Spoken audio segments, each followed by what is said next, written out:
Assalamualaikum warahmatullahi wabarakatuh. Waalaikumsalam warahmatullahi wabarakatuh. Bismillahirrahmanirrahim. Alhamdulillahi rabbil alamin. Wal 'aqibatu lil muttaqin. ولا عدوان إلا على الظالمين والصلاة والسلام على أشرف الأنبياء والمرسلين سيدنا ومولانا محمد وعلى آله وأصحابه المجاهدين الطاهرين أما بعد.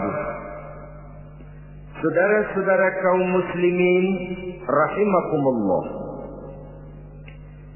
Setiap kita muslim di dalam kehidupan ini selalu ingin dicintai oleh Allah Subhanahu wa taala. Dan tidak seorang pun di antara kita yang hidup ingin dimurkai oleh Allah Subhanahu wa taala. Jangankan lagi dimurkai Allah, dimarahi tetangga saja kita kadang-kadang sudah merasa tidak enak. Padahal bagaimanapun, kalau sekadar dimarahi tetangga, kita masih bisa menghindar, pergi atau pindah ke tempat lain. Tahun depan kita kembali lagi, barangkali sudah bisa berdamai. Tapi jikalau Allah yang murka kepada kita, padahal alam ini adalah miliknya belaka, rasanya kemana lagi langit tempat kita bernaung, dan kemana lagi bumi tempat kita berpijak. Setiap orang ingin dicintai Allah, tapi tidak setiap orang mau melakukan perbuatan-perbuatan yang kalau dikerjakannya Allah akan cinta kepadanya. Dan setiap orang tidak ingin dimurkai Allah, tapi orang kadang-kadang tanpa sadar melakukan perbuatan-perbuatan yang justru dimurkai oleh Allah Subhanahu wa taala. Pada pertemuan kali ini ingin saya sampaikan kepada hadirin satu hadis qudsi di mana Allah Subhanahu wa taala berfirman melalui lisan Nabi besar Muhammad sallallahu alaihi wasallam. Uhibbu salatan wa hubbi li salatin ashad. Aku cinta, kata Allah, kepada 3 macam golongan manusia, tapi aku lebih cinta lagi kepada yang 3 macam lagi. Jadi ada yang sekedar dicintai Allah, ada yang lebih lagi dicintai oleh Allah Subhanahu wa taala. Siapa mereka? Mari kita ikuti satu persatu isi daripada hadis qudsi ini. Yang pertama, uhibbu ahlas safa. Aku cinta, kata Allah, kepada orang-orang yang pemurah. Aku cinta kepada orang-orang yang ringan tangan, mempunyai kepekaan sosial yang tinggi, gemar menolong orang yang memang memerlukan pertolongan. Aku cinta kepada orang-orang yang semacam itu.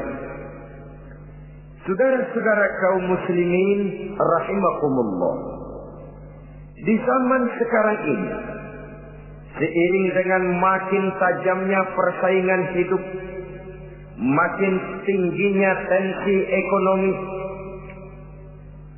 antara tenaga kerja yang masuk pasaran dengan lapangan kerja yang tersedia jauh dari memadai, gaya hidup orang semakin konsumtif, semakin individualis. Timbullah sikap hidup elu-elu, gua-gua. Kepekaan sosial mulai lentur dan luntur, tapi tidak terwujud di dalam kehidupan sehari-hari. Padahal agama mengajarkan Allah cinta kepada orang-orang yang bermurah tangan, gemar melakukan pertolongan, peka melihat penderitaan dan kesulitan orang lain. Adalah Allah melebihkan rezeki sebagian kita dari yang lain. Dimaksudkan untuk saling tolong menolong, bahu membahu dan bantu membantu. Sehingga dengan demikian, apa yang disabdakan Nabi dalam hadis, Ar-Rahimuna yarhamuhumur Rahman, irhamu ahlal ardi yarhamkum man fis sama. Orang-orang yang punya sifat belas kasih akan dikasihi oleh Allah Subhanahu wa ta'ala. Sayangi yang di permukaan bumi, nanti yang di langit akan sayang kepadamu. Akan turun rahmatnya kepada kita bersama. Alangkah nikmatnya kehidupan ini, jikalau yang berkuasa menyayangi yang lemah lalu melindunginya, jikalau yang alim menyayangi yang awam lalu membimbingnya, jikalau yang kaya menyayangi yang miskin lalu mengulurkan tangan memberikan bantuannya, akan terciptalah rahmat dalam kehidupan. Tapi jikalau sebaliknya, yang berkuasa malah menindas dan menekan yang lemah, yang alim malah membodoh-bodohi yang memang sudah bodoh, sementara yang kaya menyantap yang miskin, akan terjadilah bala dan bencana dalam kehidupan. Bukan lagi rahmat yang turun, melainkan azab akan menimpa kita secara keseluruhan. Begitulah terdapat tirai halus yang memisahkan kita dari konsep ajaran agama kita yang luhur. Agama mengajarkan yadul ulya khairun min yadi sufla, bahwa tangan di atas lebih baik daripada tangan yang di bawah. Orang yang memberi lebih baik daripada orang yang menerima. Tapi yang kita praktekkan, kita selalu berada pada posisi tangan di bawah, menjadi umat yang manja, yang lemah, padahal bukan tidak punya potensi, tapi mungkin karena kita tidak pandai menginventarisir potensi. Kadang-kadang ada panitia pembangunan masjid, membangun masjid, meletakkan batu pertama sekaligus jadi batu terakhir. Setelah itu la yamutu wa la yahya, hidup tidak kelihatan geraknya, mati pun tidak ketahuan kuburannya. Masjid impoten, pesantren terbengkalai, majelis taklim terlunta-lunta, rumah sakit Islam tak kunjung selesai. Tidak adakah orang Islam yang kaya? Banyak. Tidak adakah orang Islam yang punya posisi kunci, posisi basah, posisi menentukan? Banyak. Secara jujur kita harus berkata, yang belum banyak ialah yang mau berbuat atas nama dan demi kepentingan agamanya. Kita juga bukan tidak punya potensi. Kita tidak pandai menginventarisir potensi untuk kepentingan dan kemaslahatan kita bersama. Saudara-saudara kaum muslimin rahimakumullah. Dengan demikian kita bisa lihat dalam kehidupan sehari-hari di masjid misalnya. Itu kalau hari Jumat kadang-kadang kita sengaja mau berangkat sholat Jumat tidak bawa uang. Maka yang paling lancar di masjid kotak. Saudara boleh lihat kotak itu dari sudut ke sudut hampir tidak pernah macet, lancar betul jalannya. Sekali macet kotak 50, 100. Wajar kalau masjid-masjid kita lalu impoten. Bagaimana akan mengadakan kegiatan kalau tidak ada dana? Oleh karena itu pada kesempatan ini saya ingin mengerti, berbahagialah kita jikalau oleh Allah Subhanahu wa ta'ala diberikan kepercayaan berupa titipan, wa mal malu wal banuna illa wadai'. Harta dan anak-anak tidak lain satu titipan dari Allah Subhanahu wa ta'ala. Dan pada satu saat titipan itu akan diambil oleh yang empunya. Allah cinta kepada orang-orang yang pemurah. Allah akan memberikan balasan yang berlipat ganda. Kalau saudara bersedekah kepada anak yatim, bukan si yatim itu yang akan membalasnya. Kalau saudara membantu pembangunan masjid, bukan panitia masjid yang akan memberikan ganjarannya.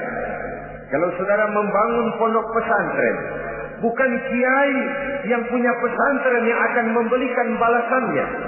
Allah Subhanahu wa ta'ala melalui jalan yang tidak kita sangka-sangka, melalui jalan yang dalam istilah Quran disebut min haitsu la yahtasib, melalui jalan yang tidak pernah kita hitung, kita sangka sama sekali. Jalan gaib yang hanya Allah saja yang maha tahu. Sebaliknya, wa hubbi lil faqir as-sakhi asad, kata Allah. Aku cinta kepada orang-orang yang pemurah, tapi aku lebih cinta lagi kepada orang-orang miskin yang pemurah. Orang kaya pemurah, Allah cinta. Orang miskin pemurah, Allah lebih cinta. Kenapa? Kalau orang kaya sedekah 5.000 rupiah misalnya, orang miskin pun sedekah 5.000 rupiah, sama jumlahnya, sama ikhlasnya, sama halalnya, tapi besarnya pahala lebih besar sedekah si miskin yang 5.000 rupiah itu ketimbang si kaya yang juga 5.000 rupiah. Kenapa maka demikian?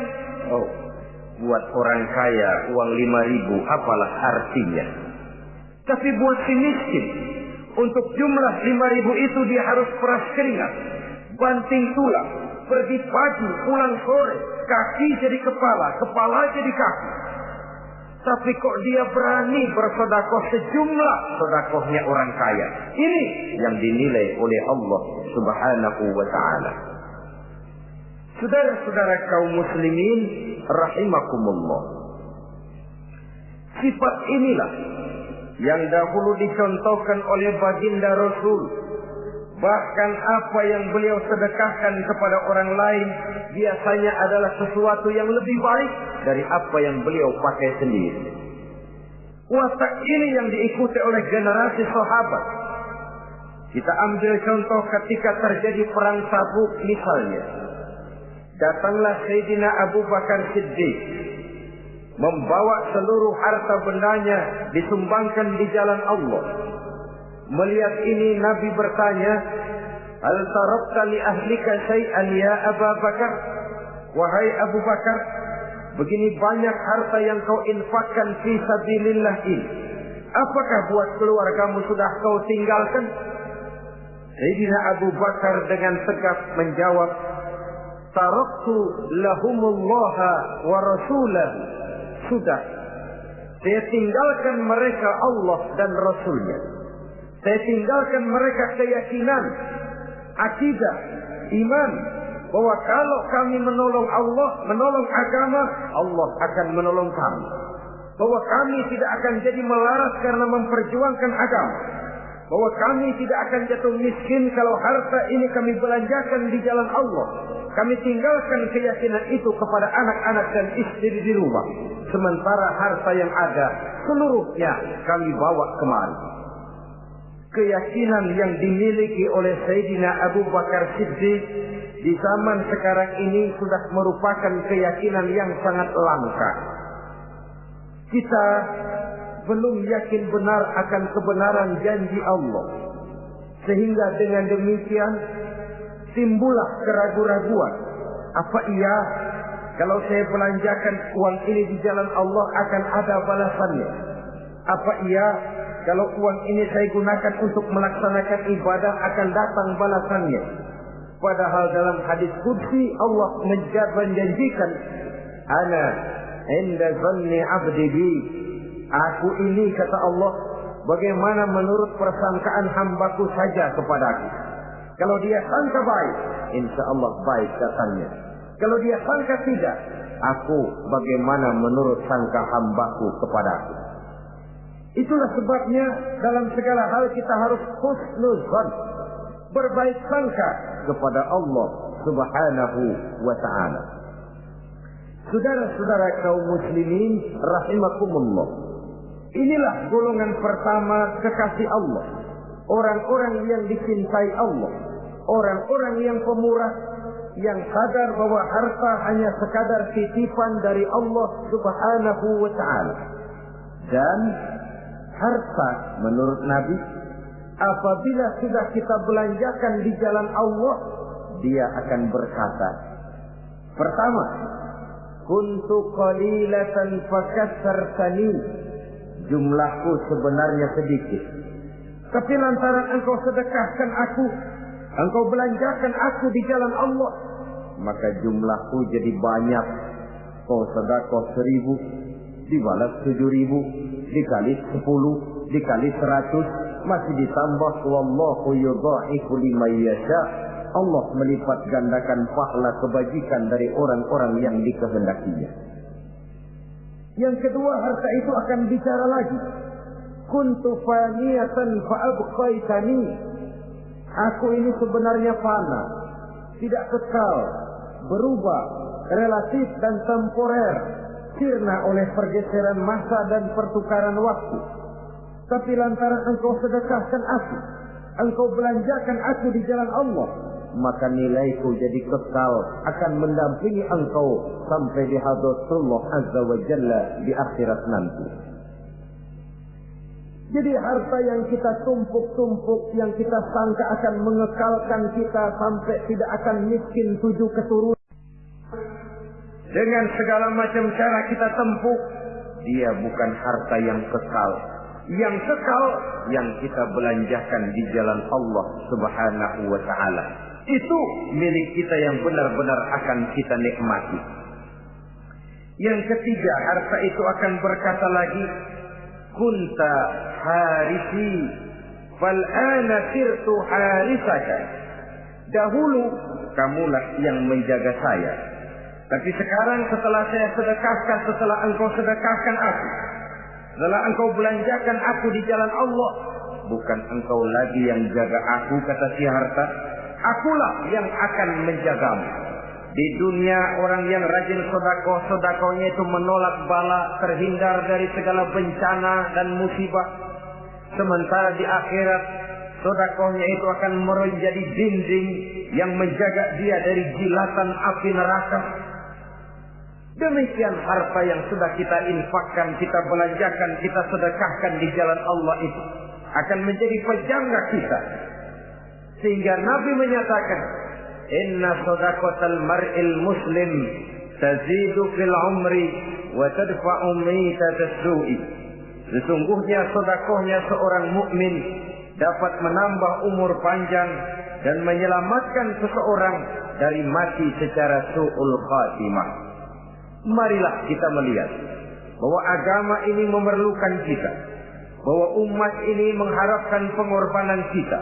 Dengan segala kemampuan yang ada pada diri kita, mari kita menyadari bahwa harta kita yang benar-benar milik kita, sesungguhnya yang sudah kita belanjakan di jalan Allah Subhanahu wa ta'ala. Saudara-saudara kaum muslimin rahimakumullah, inilah golongan pertama. Golongan yang kedua yang dicintai oleh Allah Subhanahu wa ta'ala, uhibbul mutawadhi'in. Aku cinta, kata Allah, kepada orang-orang yang rendah hati, orang-orang yang membawa ilmu padi, makin berisi makin merunduk, makin di puncak makin sadar akan kelemahan dan keterbatasannya. Aku cinta kepada orang-orang yang rendah hati. Adalah satu sifat dari Rasulullah sallallahu alaihi wasallam yang diriwayatkan oleh Imam Abu Ja'far Al-Barzanji misalnya dalam rawi Barzanjinya, wa kana sallallahu alaihi wasallam syadidal haya'i wat tawaqu. Adalah Rasulullah sallallahu alaihi wasallam seorang yang sangat pemalu dan sangat rendah hati. Tawaqu, tidak melonjak menjadi angkuh dan sombong. Walaupun beliau adalah asraful anbiya wal mursalin, nabi dan rasul termulia, imamul muttaqin, imamnya orang-orang yang bertakwa, rahmatan lil alamin, diutus sebagai rahmah bagi seluruh alam, tapi tawaduknya demikian luar biasa. Ketika beliau terusir dari Makkah, kita bisa membayangkan meninggalkan kampung halaman, meninggalkan keluarga yang berbeda akidah, hijrah ke Madinah. Tapi pada lain kesempatan, ketika beliau dengan bala tentaranya masuk ke kota Mekah, dan orang-orang kafir Quraisy yang kita kenal dalam peristiwa Fathu Makkah itu, gentar hati mereka, sembunyi di dalam rumahnya masing-masing. Mereka masih ingat beberapa tahun yang silam, dikala Nabi Muhammad dan para sahabatnya dikejar-kejar, terusir dari Mekah hijrah ke Madinah. Sekarang Rasul kembali ke Mekah dengan segala keperkasaan bala tentaranya. Mereka berpikir, andai kata Muhammad mau saja membalas dendam, habis kita ini, habis, tidak akan tersisa. Dahulu dia kita caci maki, dahulu dia kita usir, dahulu dia kita kejar-kejar untuk kita bunuh. Sekarang kita tidak berdaya. Muhammad dengan perkasa, dengan bala tentaranya yang gagah sekarang masuk ke kota Mekah. Apa yang harus kita lakukan? Mereka menunggu dan menunggu. Dan Nabi dengan gagah masuk ke kota Mekah bersama bala tentaranya. Apa ucapan yang pertama beliau lontarkan? Pembalasan dendam? Tidak. Mencari orang-orang yang dulu mengejar, memusuhi, mengancam akan membunuhnya? Tidak. Beliau tidak teriak-teriak, mana itu Abu Jahal, mana itu Abu Lahab, mana itu Abu Sufyan, mana itu dulu orang-orang yang memusuhi saya dan sahabat saya, ayo keluar kalau berani, ha? Tidak. Pidato ucapan pertama yang keluar dari bibir yang mulia itu sungguh di luar perkiraan kufar Quraisy. Apa jawab Nabi? Pidato Nabi, al-yauma yaumul marhamah. Tuan-tuan para Quraisy, tidak usah khawatir. Hari ini adalah hari yang penuh kasih sayang. Saya masuk ke kota Mekah semata-mata untuk menunaikan ibadah. Tidak akan ada balas dendam. Tidak akan ada pertumpahan darah. Siapa yang masuk ke Masjidil Haram dia aman. Siapa yang masuk ke Masjidil Haram dia tenang, tidak akan diganggu barang sedikit pun. Bersih hatinya dari balas dendam. Tidak ada watak untuk menunjukkan kepongahan pada beliau berada di puncak kejayaan. Tidak. Ini yang disebut sadidul haya wa tawadhu. Sangat rendah hati. Tidak melonjak menjadi angkuh dan sombong lantaran keberhasilan yang pernah dicapainya. Uhibbul mutawadhi'in. Aku cinta kepada orang-orang yang rendah hati. Makin berkuasa, makin rendah hati. Makin berilmu, makin rendah hati. Makin kaya, makin tawadhu. Wa hubbi lil ghaniyil mutawadhi asad. Tetapi kata Allah, aku lebih cinta lagi kepada orang-orang kaya yang rendah hati. Orang miskin tidak sombong, Allah cinta. Orang kaya tidak sombong, Allah lebih cinta. Sebabnya apa? Rasa-rasanya kalau ada orang miskin tidak sombong, memang sudah harusnya. Tapi kalau ada orang kaya, apa saja dia punya.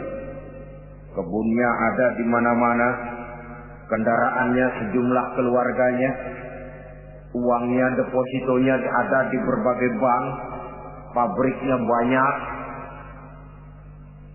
Apa saja dia punya, tapi tidak sombong, tawadhu.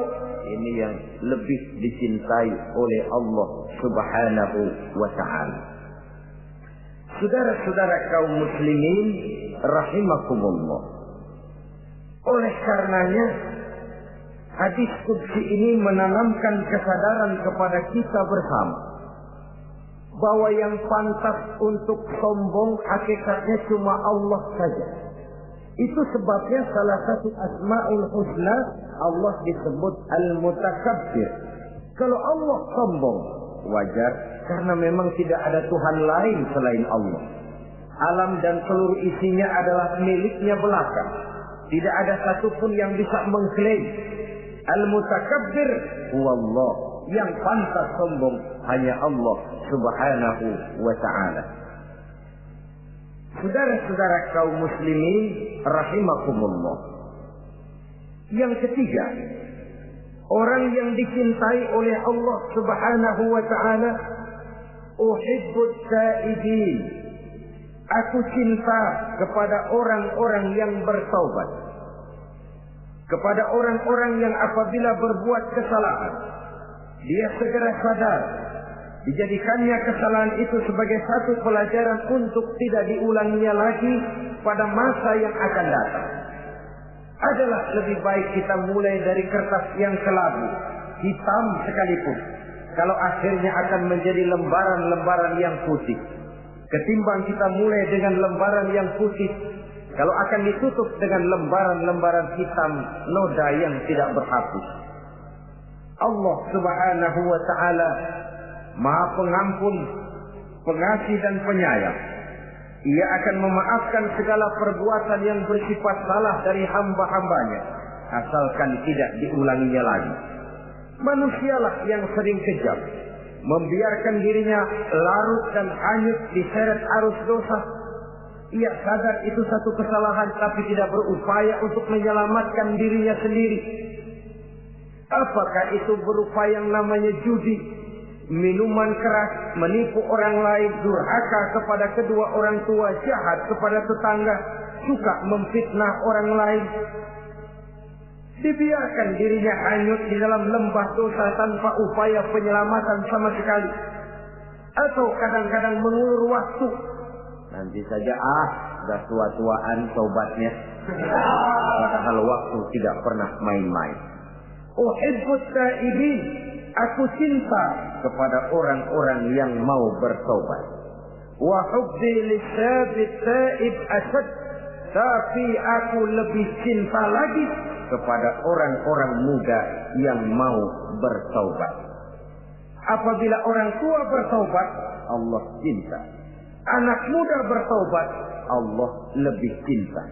Dalam usia mudanya, di mana darah masih mengalir dengan panas, sejuta khayal dan keinginan masih bersemi di dalam benaknya, dia sanggup blokir semua itu, disalurkannya di jalan Allah. Allah cinta sekali kepada orang-orang semacam itu.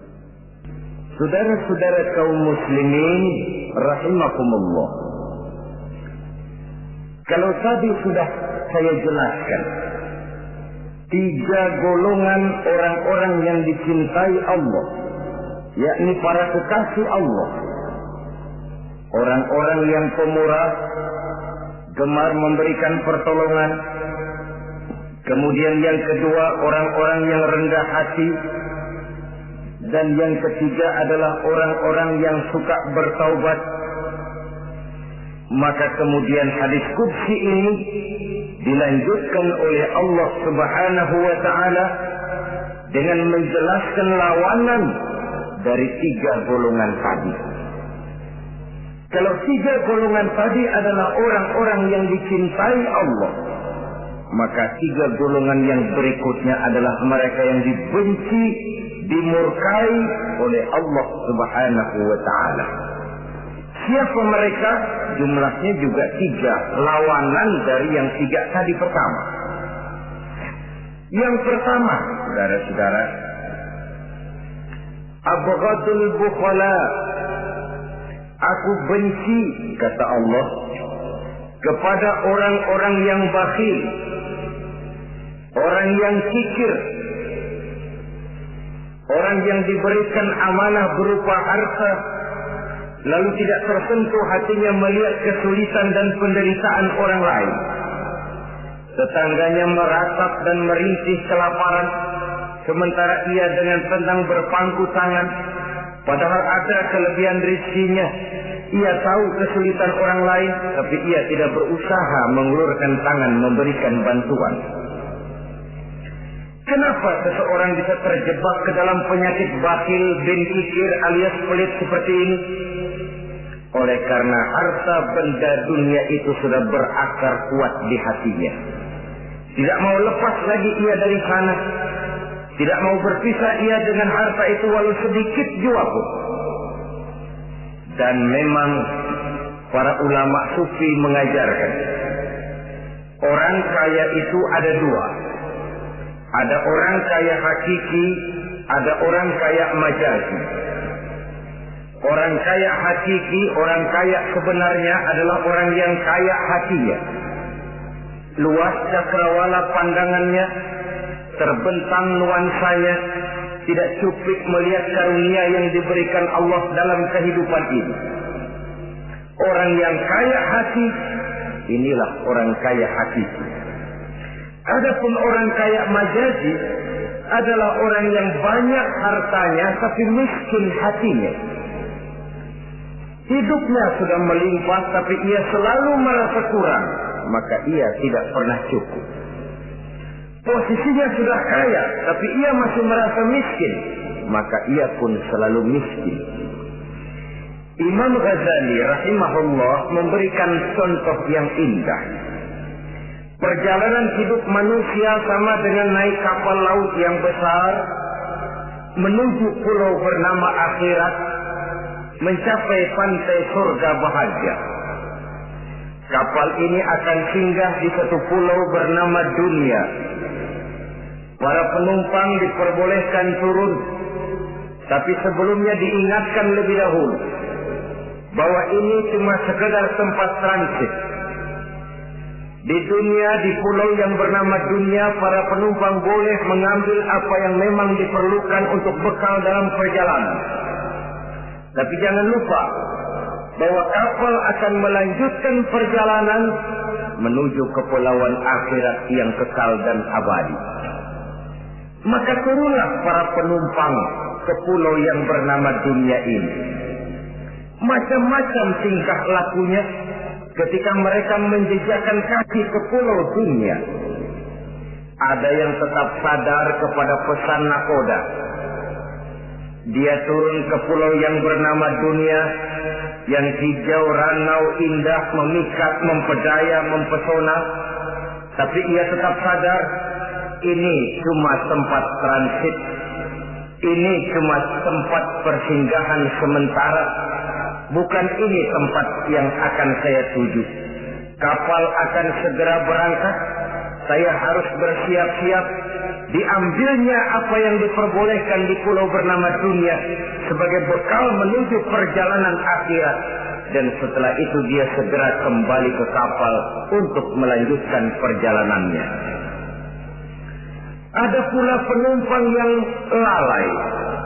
Ketika turun ke pulau bernama dunia ini, ia lupa kepada pesan sang nakoda. Ia terpedaya oleh hijau ranaunya kepulauan dunia.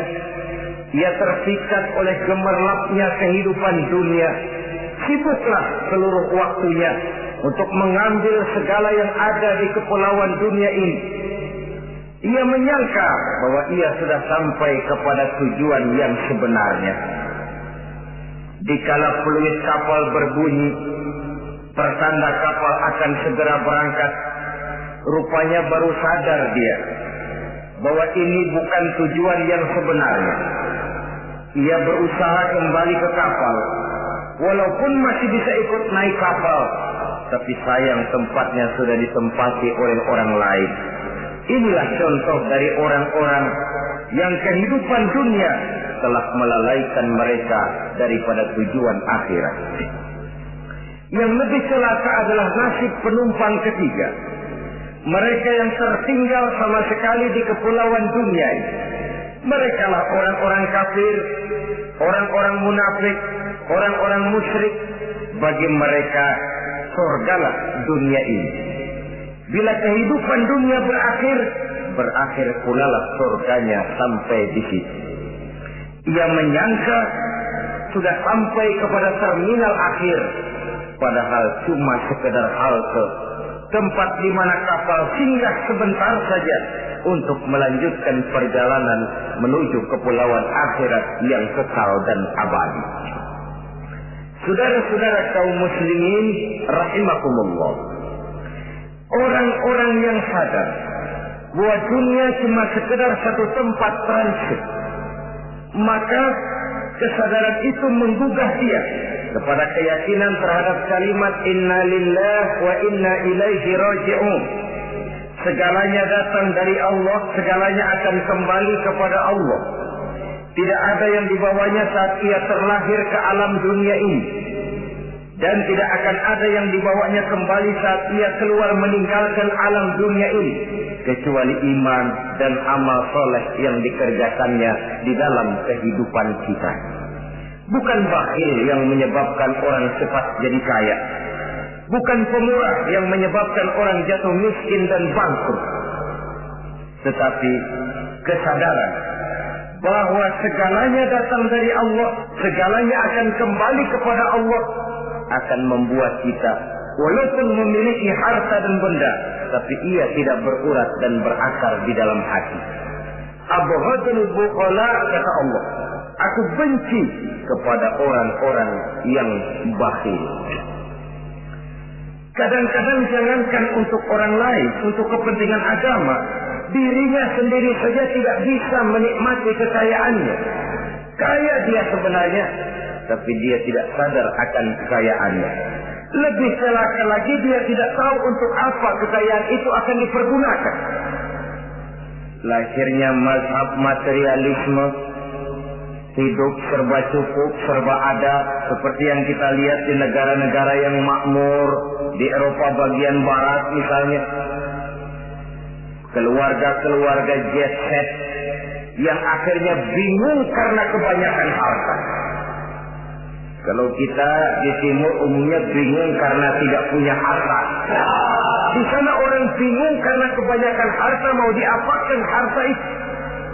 Akhirnya timbullah gaya hidup yang aneh-aneh, membentuk klub-klub nudis terlepas dari pergaulan dunia ramai, bergerombol tidur di gua-gua, padahal rumahnya macam istana, kamarnya 37, ada kolam renang, ruangan ber-AC, kemana pergi mobil sejumlah keluarga, dari merek-merek yang mewah, keluaran mutaakhir.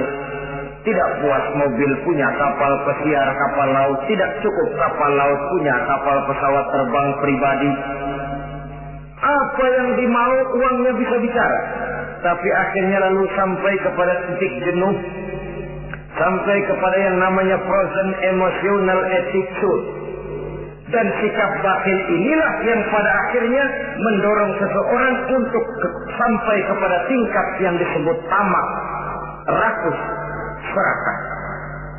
Dan mental semacam ini tidak hanya membahayakan bagi pribadi yang punya watak, tapi juga bagi lingkungan, bagi masyarakat, bahkan dalam skopnya yang luas, bagi pertumbuhan suatu bangsa, bagi pertumbuhan suatu negara.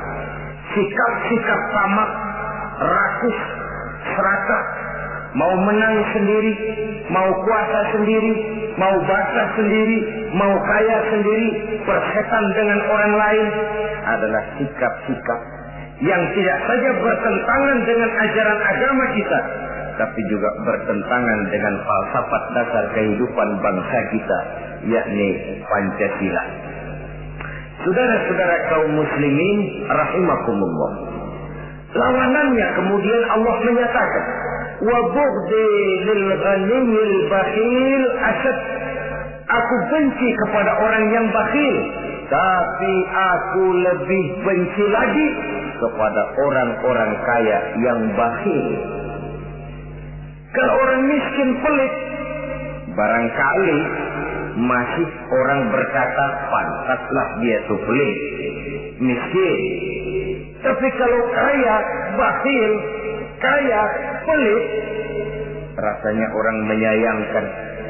Apa saja dia punya, tapi bakhil, pelit, tidak sadar bahwa itu adalah amanah Allah yang satu saat akan dimintakan pertanggungan jawab di padang mahsyar nanti. Inilah golongan pertama yang dibenci oleh Allah Subhanahu wa ta'ala. Golongan yang kedua, abghadul mutakabbirin. Aku benci kepada orang-orang yang sombong.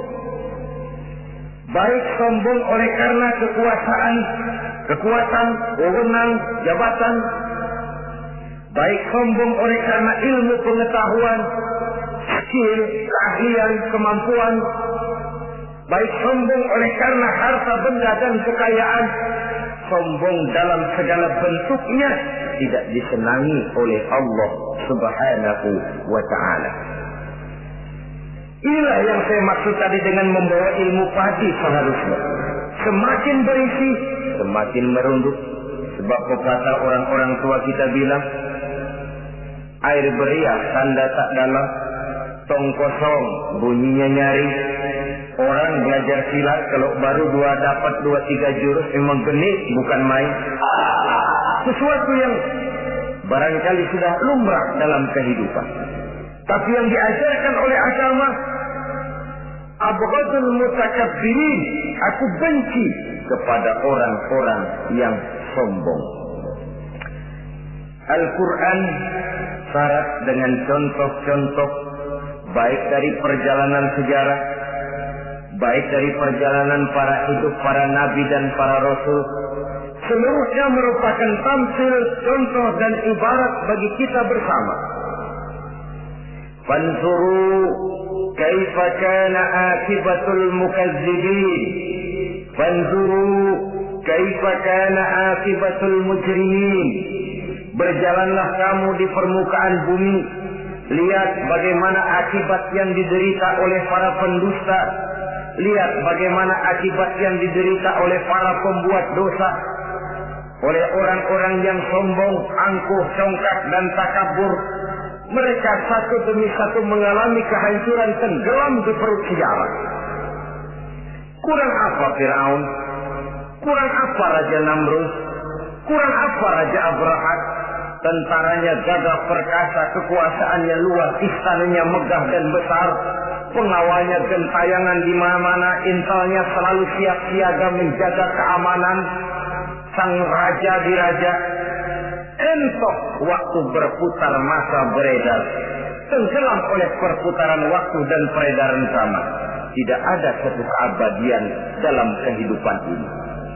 Akankah kita melahirkan Fir'aun kelas baru, Namrud di zaman modern, Abrahat gaya kini, yang semakin berada di puncak kekuasaan semakin lupa diri dan lupa daratan, menjadi orang yang hanya mau benar sendiri, adil sendiri, makmur sendiri, tidak peduli menari di atas bangkai dan penderitaan orang lain.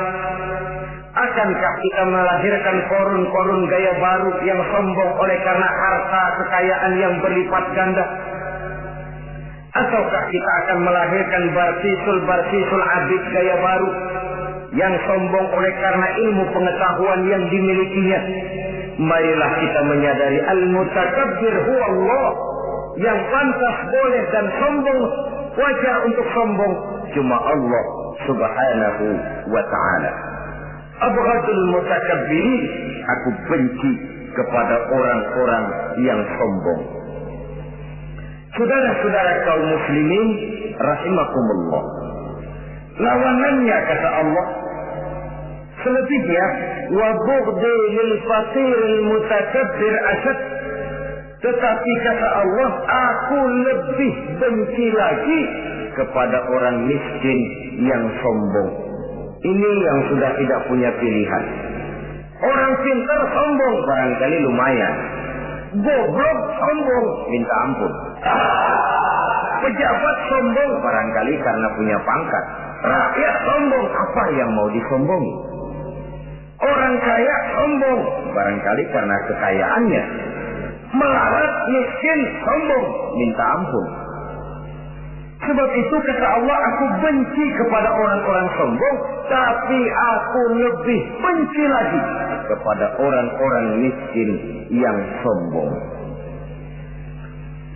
Hadis qudsi ini tentu saja memberikan satu kesadaran rohani yang paling dalam pada kehidupan kita setiap pribadi muslim, bahwa kita sejauh yang bisa kita lakukan hanyalah berusaha berbuat.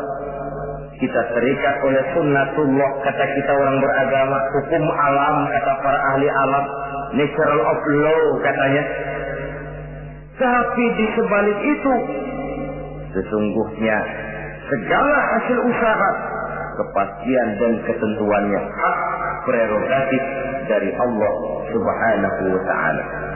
Sehingga pada puncaknya kita akan sampai kepada pengakuan yang paling jujur, la haula wa la quwwata illa billah. Tidak ada daya kita, tidak ada kekuatan kita kecuali apa yang memang telah diberikan Allah.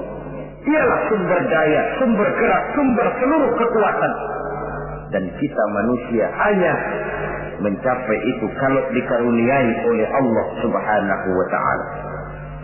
Sewajarnya, makin bertambah ilmu, makin sadar kita akan kebodohan kita. Seperti yang diucapkan oleh Al-Imam Syafi'i rahimahullah, setiap tambah ilmuku, bertambah tahulah aku akan kebodohan. Sewajarnya, semakin bertambah harta kita, semakin sadar kita akan kemiskinan kita. Semakin bertambah tinggi pangkat dan jabatan kita, semakin sadar kita dari mana kita datang, kemana kita akan pulang, dan di mana kita akan berada sekarang. Dengan kata lain, ilmu itu, harta itu, pangkat dan kedudukan itu sesuatu yang perlu dan perlu. Tapi bukan sebagai tujuan. Semuanya cuma sekedar alat. Tujuannya apa? Jangka panjang di akhirat untuk mencapai ridho Allah. Jangka pendek di dunia ini harus menjadi rahmatan lil alamin. Bagaimana ilmu itu jadi rahmah bagi lingkungan, bagaimana kekuasaan itu jadi rahmah bagi lingkungan, bagaimana harta itu jadi rahmah bagi lingkungan, berfungsi sosial untuk kebersamaan di dalam kehidupan ini. Saudara-saudara kaum muslimin rahimakumullah, inilah golongan kedua yang dimurkai oleh Allah Subhanahu wa ta'ala. Golongan yang ketiga, abghadul fasad, aku benci, kata Allah, kepada orang-orang yang berhati keras, berhati batu, tidak mempan nasihat. Baik nasihat itu datang dari Allah, baik nasihat itu datang dari orang lain, baik nasihat itu datang dari dalam dirinya sendiri, atau bernasihat yang dipandangnya, yang dilihatnya dalam segala gerak kehidupan. Satu hari bahkan beberapa sahabat pernah menghadap Rasulullah Sallallahu Alaihi Wasallam. Ya Rasul, jikalau sekarang ini kami nyaris tidak punya problem, artinya semua problem kami tuntas, sedikit kami bingung, Tuanlah tempat kami bertanya. Kami tidak mengerti hukum, Tuan tempat kami meminta fatwa. Kami ingin mendapat petunjuk, kepada Tuan kami mengadu. Tapi nanti kalau suatu saat Tuan telah berangkat meninggalkan kami ya Rasulullah, menghadap Allah Subhanahu wa ta'ala, tinggallah kami hidup tanpa bimbingan Tuan, kemana lagi kami harus minta nasihat? Baginda Rasul senyum, kemudian beliau menjawab, taraktu lakum nasihatain. Kamu tidak usah khawatir. Kalaupun pada satu saat nanti aku berangkat meninggalkan kamu semua, kembali menghadap Allah Subhanahu wa ta'ala, kamu tidak perlu bingung. Tempat kamu minta nasihat ada, tempat kamu bertanya ada, tempat kamu minta fatwa dan kepastian hukum ada. Taraktu lakum nasihatain. Aku tinggalkan untukmu dua macam nasihat. Pertama, yang aku tinggalkan kepadamu itu nasihat yang pandai bicara. Yang kedua yang aku tinggalkan kepadamu itu nasihat yang diam saja. Sahabat lalu bertanya, kalau nasihat yang bisa bicara itu apa ya Rasul? Beliau menjawab, Al-Quranul Karim. 6.666 ayat, 30 juz, 114 surah, seluruhnya nasihat bagi umat Islam. Apapun yang akan kau kerjakan, kemanapun kau akan pergi, bertanyalah kepada Al-Quran, minta nasihatnya. Bertanya langsung? Tentu tidak. Bertanya kepada Al-Quran artinya fas'alu ahla dzikri in kuntum la ta'lamun. Jikalau kamu memang tidak mengerti, bertanyalah kepada yang mengerti. Yang mengerti Al-Quran tentu tidak lain para ulama, para kiai, para asatidz, guru-guru yang mengaku kita di majelis taklim. Nasihat yang pandai bicara, Al-Quranul Karim. Kemanapun saja kaki akan kita langkahkan, ke arah manapun bumi yang akan kita tuju, mintalah lebih dahulu nasihat Al-Quranul Karim. Usaha apapun yang akan kita lakukan, mintalah nasihat kepadanya. Itu nasihat yang pandai bicara. Lalu sahabat bertanya lagi, kalau nasihat yang diam saja itu apa ya Rasul? Beliau menjawab, nasihat yang diam saja itu maut. Diam saja dia, tidak bicara, tapi pasti datangnya. Dan itu jadi nasihat. Kalau sekarang kau menyolatkan orang lain, apa tidak mungkin besok kau disolatkan orang? Kalau hari ini kau antar jenazah temanmu ke liang lahat, entah tahun depan, bulan depan, minggu depan, entah 5-10 tahun yang akan datang, bukankah kau yang akan diantar ke liang lahat?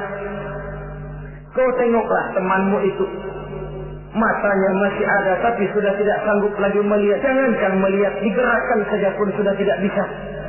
Telinganya belum kemana-mana tapi sudah tidak mampu lagi mendengar. Kakinya masih cukup tapi sudah tidak mampu untuk dipakai berjalan. Tangannya masih ada tapi tidak ada lagi yang bisa dipegangnya. Apa yang kurang kalau sudah demikian? Kau tumpuk harta kekayaan untuk 7 turunan, kau sangka kau tidak akan mati karena itu. Kau ingin selalu berada di puncak padahal hidup ini mendaki dan menurun. Ini seluruhnya merupakan nasihat. Orang yang hatinya keras tidak mempan nasihat yang datang dari Allah, Quran dan maut. Nasihat yang datang dari orang lain, kadang-kadang diberikan nasihat, lebih pandai dia berkilah, lebih pandai dia berkelit, lebih pandai dia berjawab. Orang yang memberi nasihat baru bicara 1, dia sudah 10. Nasihat yang datang dari orang lain tidak juga bisa menyentuh hatinya. Atau nasihat yang timbul dari dalam dirinya sendiri. Kulit yang mulai berkerut, uban yang mulai bertabur, gigi yang permisi satu demi satu. Itu kan seluruhnya merupakan nasihat. Tapi orang yang hatinya keras, kasar, istilah kita barangkali sudah kulit badak, muka tembok, kuping kebo, masuk dalam golongan khatamallahu ala qulubihim. Allah sudah tutup cap, Allah stempel hati mereka, tidak masuk lagi nasihat. Na'udzubillah summa na'udzubillah. Beruntung kita kalau oleh Allah ini diberikan hati yang lembut, peka, mudah menerima kebenaran, tidak tertutup terhadap kebenaran. Walaupun kebenarannya itu datang dari seorang budak yang hitam legam. Karena memang agama mengajarkan khuzil hikmata wa la yadurruka min ayyi wi'ain kharajat. Ambillah hikmah, ambillah kebenaran, tidak usah terlalu kau pedulikan dari mana sumbernya. Asal itu merupakan kebenaran, jadikan sebagai nasihat di dalam kehidupan. Saudara-saudara kaum muslimin rahimakumullah, rugi dan celaka kita kalau sampai diberikan hati yang keras, kasar, masuk dalam qaswatul qalbi, hati yang kasar, keras, tidak mempan nasihat apapun. Kalau kadang-kadang masuk telinga kanan, keluar lagi telinga kiri, tidak pernah singgah di lubuk hatinya walau sebentar sekalipun, tidak pernah transit, atau kalaupun transit seperti air di daun talas, mudah bergoyah ke kiri dan ke kanan. Allah benci kepada orang-orang yang hatinya keras. Selanjutnya, wa bughdil syekhil fasik asad. Tapi kata Allah, aku lebih benci lagi kepada orang tua yang hatinya keras. Tua-tua keladi katanya, makin tua makin menjadi. Kalau ada anak muda bandel, nakal, setidaknya orang masih punya harapan. Masih ada orang berkata, ya doain aja dah, mudah-mudahan dia makin dewasa, makin lurus jalan hidupnya, makin benar langkahnya, makin sadar rasa keagamaannya. Masih ada ucapan seperti itu. Tapi kalau sudah tua malah makin gila, orang sudah habis harapan. Paling orang bilang, tuh aki-aki udah asar, udah maghrib, udah dekat ke lubang kubur, bedung maghrib masih nyingsok aja di perapatan. Saudara-saudara kaum muslimin, habis rasanya harapan orang. Aku benci kepada orang yang hatinya keras, tapi aku lebih benci lagi kepada orang tua yang berhati keras. Kenakalan remaja dibenci Allah, kenakalan orang-orang tua lebih dibenci oleh Allah Subhanahu wa ta'ala.